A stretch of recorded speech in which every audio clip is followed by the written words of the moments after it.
Please stay tuned for important disclosure information at the conclusion of this episode. Welcome to the Investing Insights podcast from Morningstar.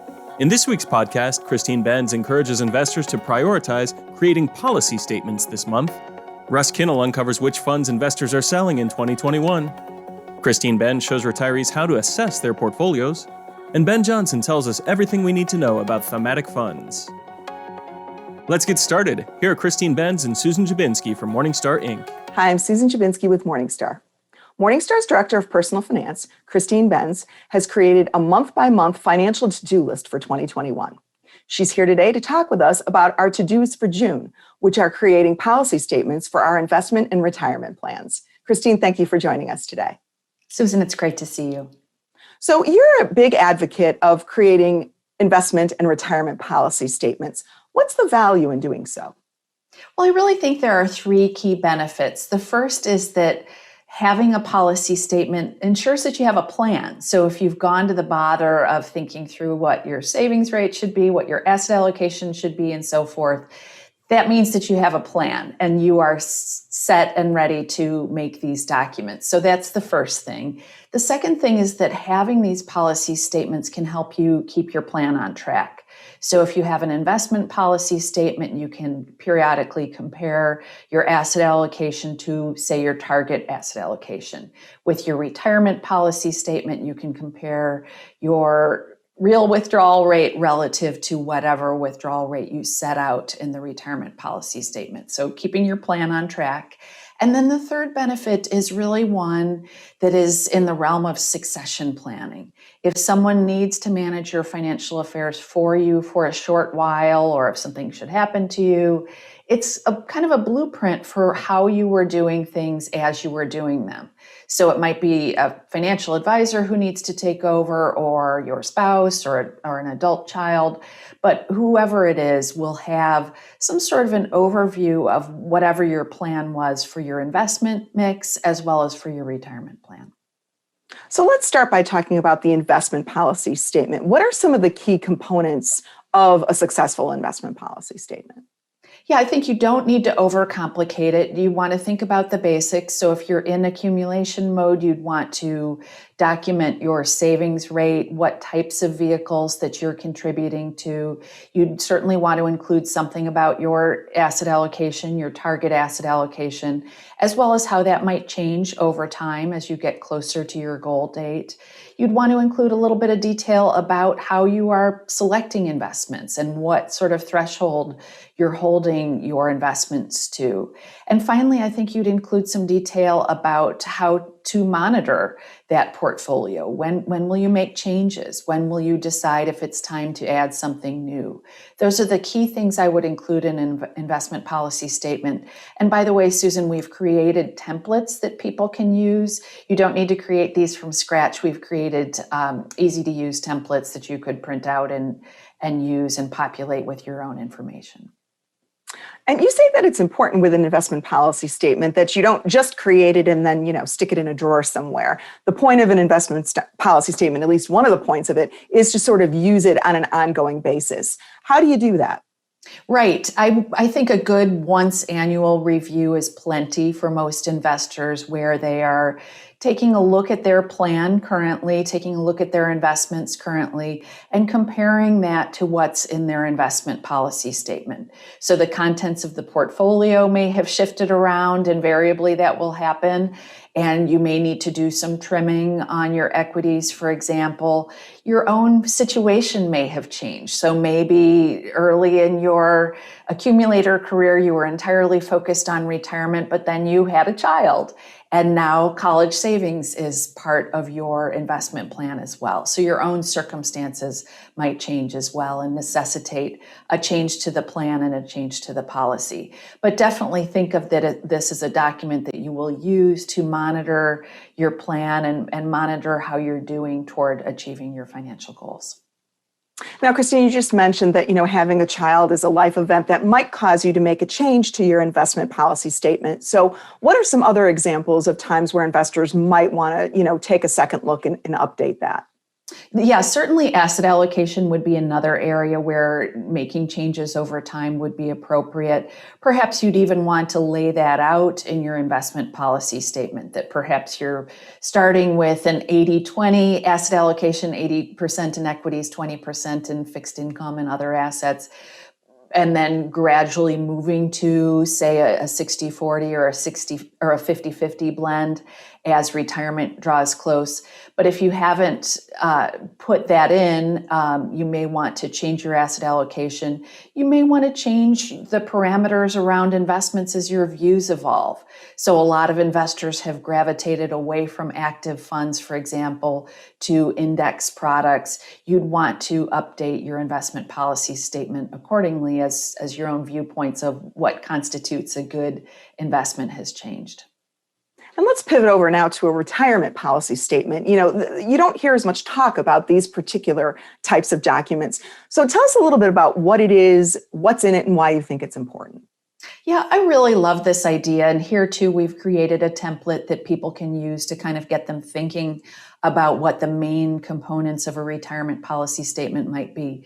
But at the top of the list would be your anticipated retirement date, what other non-portfolio income sources you might be bringing into retirement, whether Social Security or a pension, and how much income you expect them to supply on a monthly or an annual basis.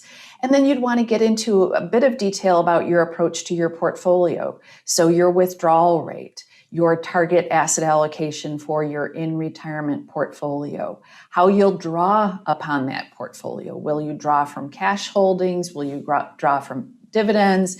Will you use just rebalancing? You'd want to document all of that in the retirement policy statement. You may want to include a little bit of detail about your Social Security start date, when you expect to begin claiming Social Security, when your spouse, if you have one, will claim Social Security. So those are some of the key things that would go into an RPS.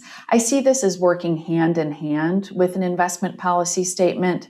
So you would want to still have an IPS even when you're retired, but the retirement policy statement would be complementary. And then how would someone use a retirement policy statement on an ongoing basis? Well, here again, I think that once annual review can be incredibly powerful, and it can be just enough. You probably don't want to monitor your plan too frequently. So get in there annually, check up on your withdrawal rate over the past year, check in on your asset allocation, check in on the main constituents of your retirement plan, and make sure that what you're doing is in sync with your plan. And if it's not, and we might naturally have higher spending years in retirement, for example, you can course correct in the year ahead or in the years ahead. If you've overspent in the past year, you may find that you can tighten your belt a little bit and make up for that. So that's the nice thing, that you can reflect on what has happened over the past year and make adjustments to make your plan look better going forward. And lastly, Christine, you think that these documents should be as clear and as jargon-free as possible. Why do you think that's important? Well, as I said at the outset, I think that this type of document can be very valuable to your loved ones if they need to pick up your plan and figure out how you were managing it. So I do think that it helps to make it as plain spoken as you can possibly do. You don't need to, sort of speak investment consultant. You'd want to put it in plain English. Also, if you have a spouse or another trusted loved one who you expect might be charged with picking up your plan and taking care of it if something were to happen to you, show it to him or her and see if the information is digestible, if they understand it. If not, go back and adjust it until it is. I think that that's a great check to make sure that the plan that you've created isn't just understandable to you, it's understandable to other people as well. Well, Christine, thank you so much for your time today and for all the work you've done laying out a great roadmap for us to accomplish some financial jobs in 2021. We appreciate it. Thank you, Susan. I'm Susan Jabinski with Morningstar. Thank you for tuning in. Expand your investing horizons and look to the long term with Morningstar's podcast, The Long View. Join hosts Christine Benz and Jeff Patak as they talk to influential leaders in investing, advice, and personal finance. Search for and subscribe to The Long View today.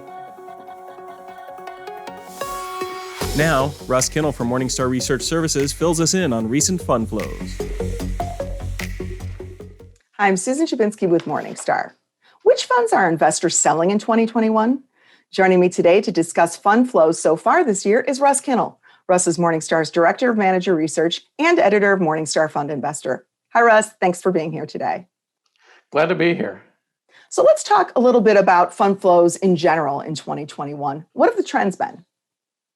They really have continued a lot of the longer term trends, moving from active to passive, also open end to ETF, which is more or less the same thing. ESG funds continue to draw money, low cost funds, also, Vanguard leading the way, also have drawn a lot of money. So a lot of the broad trends have continued. Let's talk a little bit about a few funds that have experienced significant outflows this year. The first being Principal Small Mid-Cap Dividend Income. The fund had kind of a relatively difficult or challenging 2020. It lost a veteran co-manager earlier this year, and a significant client pulled out of the fund. What should investors be expecting here? The fund is definitely a challenge. Whenever you have a smaller mid-cap fund with big outflows, that can be a much bigger problem than, say, at a large cap fund or a high-quality bond fund. So it's definitely worth watching to see if there's an impact. You mentioned Dave Simpson, one of the managers left, but we still like the team. We still rate it bronze, but the fund had a 73% outflow over the trailing 12 months, which is huge. And so we'll have to see how that goes. In 2020, their emphasis on dividends led them into energy and financials, which is a really bad place to be. And so far this 2021, that's been a pretty good place to be. So they've rebounded. That may stem the tide, but it hasn't yet. So I definitely think it's worth watching whenever you have outflows in a small mid fund like this. Another fund that's seen pretty sizable outflows is Boston Partners Long Short Research. And we downgraded that fund to neutral last year. What's going on there? Our reason for downgrading it was when we looked at the process from another angle, we thought, well, divvying up the assets among these sector specialists who then decide what they want to go long and short in leads to these sort of unintended macro bets on a sector or a regional level that maybe they wouldn't necessarily have wanted to make. Last year, the fund was very long value and short growth, and as a result, trailed the average peer by about 16 percentage points. So as a result, their outflows were about 67%. Now, we don't have a lot of long short funds with big outflows to compare it to. So I'm not really certain exactly what the impact will be. Obviously, they will need to manage both the short and the long end as they handle those flows. But I do think it's definitely a challenge for them as they have to kind of keep that long short balance and meet a lot of redemptions. Now, given that many value strategies have sort of staged a comeback during the past several months, what do you make of the outflows at Longleaf Partners Small Cap, which tends to be a little bit more value oriented? It's had about 52% outflow, and unfortunately, unlike the first two funds we mentioned, this one's just continued to perform poorly. So it had a bad 2020, and it's having a bad 2021. So I definitely expect that those outflows will very likely continue. Unfortunately, we used to like this fund. We think it had some good fundamental characteristics, but it's really suffered a long streak of underperformance, and so it's really been disappointing. And I think those outflows, based on performance, I would imagine will continue for at least a little while. And then lastly, emerging market stock funds have seen some decent inflows lately, but Lazard Emerging Markets Equity has been in outflows. So, and that's on the heels of a few years, again, of relative underperformance. What do we think of that fund today? Yeah, again, emerging markets are another area where you have less liquidity than, say, a U.S. large cap or even European large cap. So it's definitely worth keeping an eye on. Once again, the story is about value. They have a value tilt, and so they really underperformed in 2020, though they've come back a little bit in 2021. But a 49% outflow is a pretty significant hit, and so again, when you get into these levels, you can have a bit of a self-fulfilling action where outflows cause losses, losses cause outflows. So again, I think a little caution is warranted. I think it's something we'll want to continue to watch. Well, Russ, thank you so much for your perspective today, not only on flows in general, but on these funds specifically. We appreciate it. You're welcome. I'm Susan Jabinski with Morningstar. Thank you for tuning in. What role does the finance industry play in closing the racial wealth gap? A little more than you might think. Tune in to our virtual panel, Closing the Gap, Building Black Dollars, on June 17th at 1 p.m. Central to find out more. We'll be discussing how advisors can help people from diverse backgrounds overcome financial obstacles and achieve investing goals. We'll also be accepting questions and sharing resources throughout the conversation, so you really don't want to miss out. Be sure to like and comment on Morningstar's YouTube channel and set a reminder to join the conversation on June 17th at 1 p.m. Central. Next, Christine Benz and Susan Jabinski discuss inflation protection for retirees. Hi, I'm Susan Jabinski for Morningstar. Consumers are seeing signs of inflation, which might strike fear into the hearts of some retirees who lived through the very high inflation rates of the 1970s and 1980s. Joining me to discuss how to assess how inflation tough your retirement portfolio and plan are is Christine Benz, Christine's Morningstar's Director of Personal Finance. Hi, Christine. Thank you for being here today. Hi, Susan. It's great to see you. So how big of a concern is inflation right now? Should we start worrying? Well, there have certainly been some worrisome headlines. We had a much higher inflation reading for the month of April than was expected. And I think that that has some consumers worried. We've seen the market appear to be a little bit worried about inflation. We've seen bond yields ticking up. The big thing that economists seem really puzzled by is that they're not sure whether this is just sort of a short-term phenomenon associated with the reopening of the economy, with fuller vaccinations, kind of the pent-up demand that is out there, and whether it will go back to more normal levels going forward. So I would say it's very much in the category of watch this space. I don't think it's a hair on fire, worry about inflation moment just yet. But certainly we all have gotten very accustomed to inflation being very, very low. It may not always be the case. So I think it's worth keeping on your dashboard, especially if you're someone who is retired and in part living on your portfolio. So if a retiree is concerned about inflation, how can he or she go about sussing out how big of a threat it might be for them? It's a really good question. I would say take a close look at your spending. The tricky part is that spending over the past year was pretty anomalous relative to what it's likely to be in the years ahead, because we had so much constraint in terms of what we could do in terms of travel and restaurants and all the things that constitute quality of life, especially in retirement. But do start taking stock of your spending. Think about the categories where the biggest parts of your budget go. The good news for retirees is that some of the categories where we've been seeing high inflation lately do not affect them as much as the general population. So energy prices we've seen have been going higher. Retirees in aggregate tend not to spend as much on energy. They tend to not be commuting, for one thing. And so that's less of a drag on their budgets.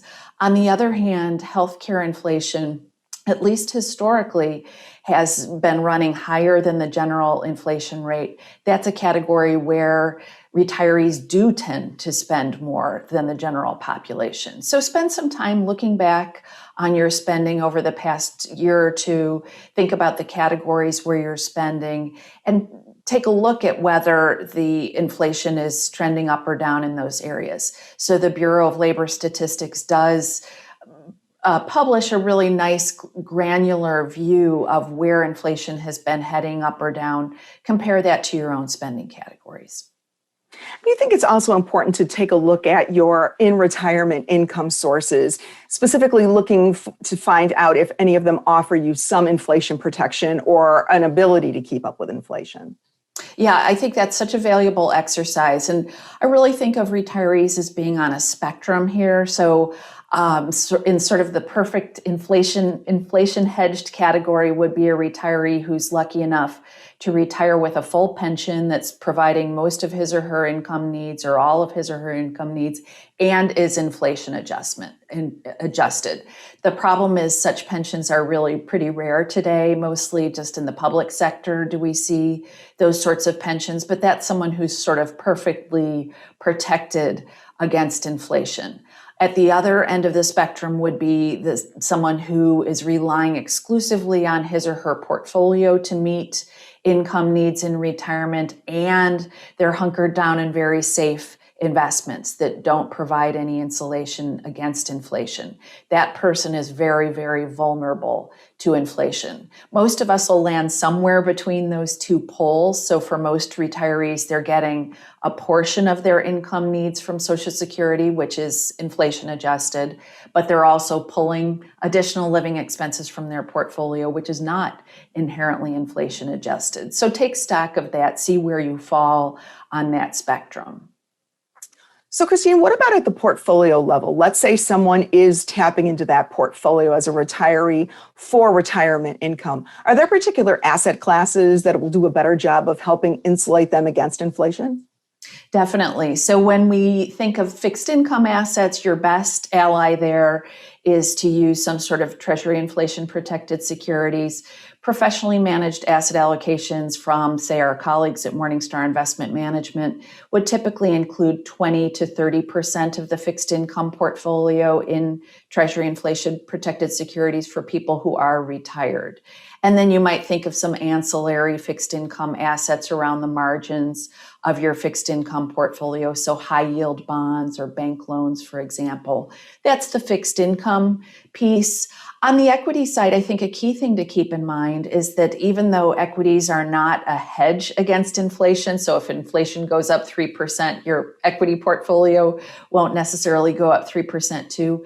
Equities have historically generated better returns than inflation. And that's one reason why I would argue that retirees, even conservative ones, should maintain ample exposure to stocks in their portfolios, even in retirement, because that does provide some cushion against inflation. And you've been a little bit less enthusiastic traditionally about some of the categories that investors might think of when it comes to inflation protection, like real estate or commodities. Why is that? Well, a couple of reasons. One is that it's really hard to get the timing right on these assets. You might maintain ongoing positions in them, but investors sometimes give up on them at the worst possible time. So that is a key reason. And the other thing with commodities is just they're extraordinarily volatile. And so even though they have tended to be pretty positively correlated with inflation, many investors just have a hard time sticking with them. So those would be a few of the key reasons that I would be less optimistic about including those categories. Another thing to keep in mind is that they are not as encompassing as CPI. So real estate investments have historically had some correlation with inflation, some utility as inflation hedges, but they're really just encompassing a narrow segment of the market. So they're not as broad-based as, say, the inflation adjustment that you would receive with a Treasury inflation protected security. And then lastly, Christine, what about the idea of adding inflation protection if you're someone who's purchasing an insurance product? So what if you have an option to add a rider for your long-term care policy? Is this something that investors should be thinking about in retirement? Well, it certainly sounds attractive, especially as we're all more worried about inflation. The key thing I would keep in mind, though, is that the pricing for the inflation protection tends to swing around a little bit. And we were recently interviewing an expert on annuities for our podcast, and his point was just that the inflation protection for annuities had just gone through the roof in terms of adding it, that it was prohibitively expensive and that retirees might reasonably just sort of accept that risk because the price of adding that inflation insulation was just extremely high. So we will tend to see that variability. Unfortunately, you'll tend to see the pricing on such features go higher when inflation is very much top of mind for consumers as it is today. So it'll kind of ebb and flow. Right now, my fear is that such inflation protection is pretty expensive. Well, Christine, thank you so much for your perspective today. We appreciate it. Thank you, Susan. I'm Susan Jabinski with Morningstar. Thanks for tuning in. And lastly, Ben Johnson from Morningstar Research Services talks about thematic funds. Hi, I'm Susan Jabinski with Morningstar. Funds that invest in particular themes, ranging from artificial intelligence to cannabis, have flooded the market. Are these funds merely gimmicks, or can they be useful tools in an investor's kit? Joining me today to provide an overview of some new Morningstar research about thematic funds is Ben Johnson. Ben is Morningstar's Director of Global ETF Research. Ben, thanks for being here today. Thanks for having me, Susan. So Ben, how has the number of thematic funds and investor interest in them grown over time? We've seen dramatic growth in thematic funds over the course of the past few years. In fact, if you look back over the 3 years through the end of March 2021, assets under management worldwide in thematic funds tripled to nearly $554 billion. That represented 2.1% of all of investors' assets that are invested in managed investment funds worldwide. That's up from 0.6% if you were to go back 10 years. What we've seen at the same time is that the menu of these funds has also grown. Just last year, we saw a record 237 new thematic funds launched globally. That's up from 167 in 2019. And if you look back to the end of March of 2021, worldwide, there were 1,159 thematic funds available to investors around the world. What we've seen is really that a lot of this has been driven by net new money, net new interest on the part of investors. So if you look at the US menu of thematic funds in particular, more than $81 billion in new money flowed into US thematic funds in 2020. And during the first quarter of this year, what we saw was the strongest quarterly flows on record. More than $35 billion flowed into thematic funds in the US in the first 3 months of 2021. Now, what themes seem to be resonating most with investors? Well, it's a great question. And there are really a variety of different themes that fall under this umbrella that range from advances in technology. So think of things like electric vehicles, think of things like DNA sequencing, to on the other end of the continuum, you mentioned before, cannabis themed funds. There are now psychedelic themed funds. There are also more timely themes, emerging themes that we've seen come up over recent months. Just in 2020, we saw 3 different work from home themed ETFs that were launched, that were brought to the market in the US. The ones that have really resonated are the ones that tend to be more broader in scope, those that focus on a variety of different emerging themes. They tend to feature prominently in their legal names or their marketing materials words like innovation and disruption, which is really broad spectrum. It can apply across a variety of sectors, across a variety of industries. The other sub-themes that really have proved popular over the course of the past year plus have been those with a clean energy focus.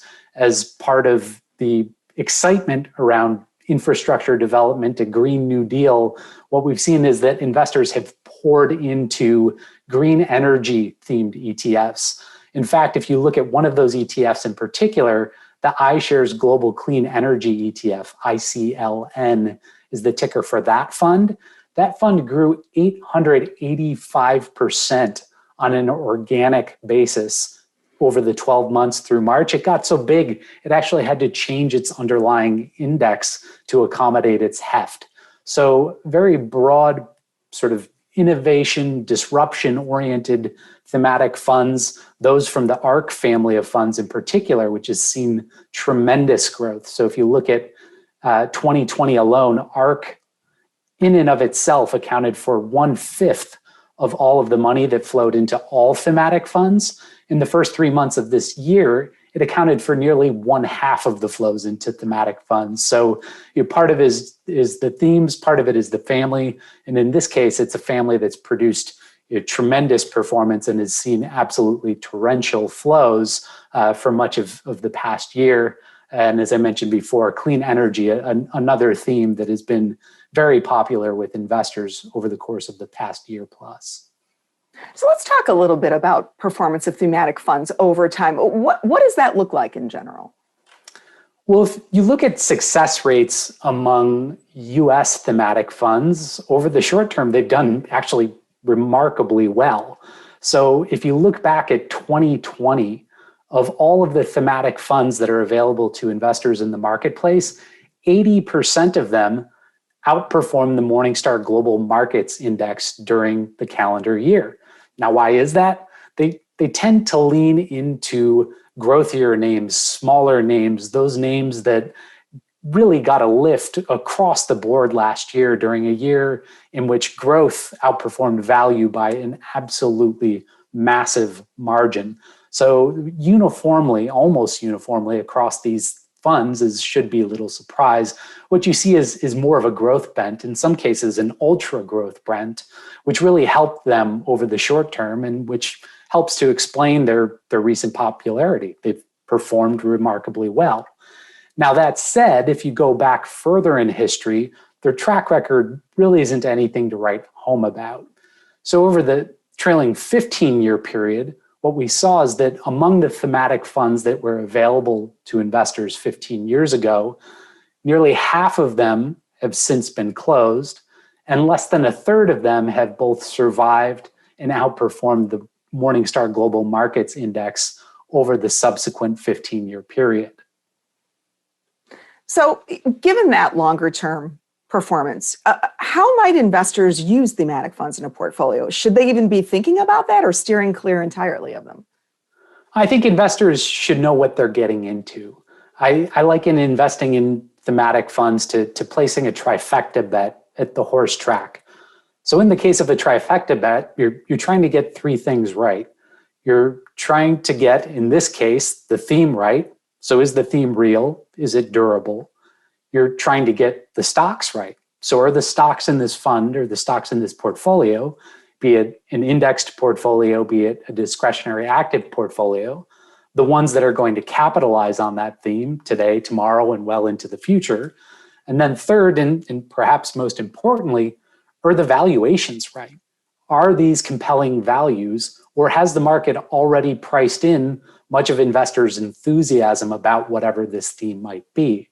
And what we see is that based on historical performance, much of investors' enthusiasm tends to be priced in by the time that there are one or more thematic funds targeting a specific trend, a specific theme that are brought to the market. So investors should come in with eyes wide open. They should be choosy, but they can consider these thematic funds around the corners of their portfolios. Maybe if they've got some funny money set aside to take a more speculative position. The other role I think they could potentially play for an investor's portfolio is as a single stock substitute. So investors might buy into a particular theme, but they might not have the resources or the inclination to really dig in and understand what are the best of breed stocks that are going to capitalize on that theme. So if you like the theme, but you don't know which stocks to pick, you might be well served to outsource that work either to a discretionary active manager or to a thematic index fund or ETF. Well, Ben, thank you so much for your time today and perspective on this growing part of the ETF market. We appreciate it. Thanks for having me. I'm Susan Jabinski with Morningstar. Thank you for tuning in. That does it for this week's Investing Insights podcast from Morningstar. We hope you have enjoyed our program and we welcome your feedback. Please send your comments and questions to podcast@morningstar.com. From everyone here at Morningstar, thanks for listening. This recording is for informational purposes only and should not be considered investment advice. Opinions expressed are as of the date of recording. Such opinions are subject to change. The views and opinions of guests on this program are not necessarily those of Morningstar Inc. and its affiliates. Morningstar and its affiliates are not affiliated with this guest or his or her business affiliates unless otherwise stated. Morningstar does not guarantee the accuracy or the completeness of the data presented herein. The podcast is for informational purposes only and should not be considered tax advice. Please consult a tax and/or financial professional for advice specific to your individual circumstances. Morningstar Research Services, LLC is a subsidiary of Morningstar Inc. and is registered with and governed by the U.S. Securities and Exchange Commission. Morningstar Research Services shall not be responsible for any trading decisions, damages, or other losses resulting from or related to the information, data analysis, or opinions or their use. Past performance is not a guarantee of future results.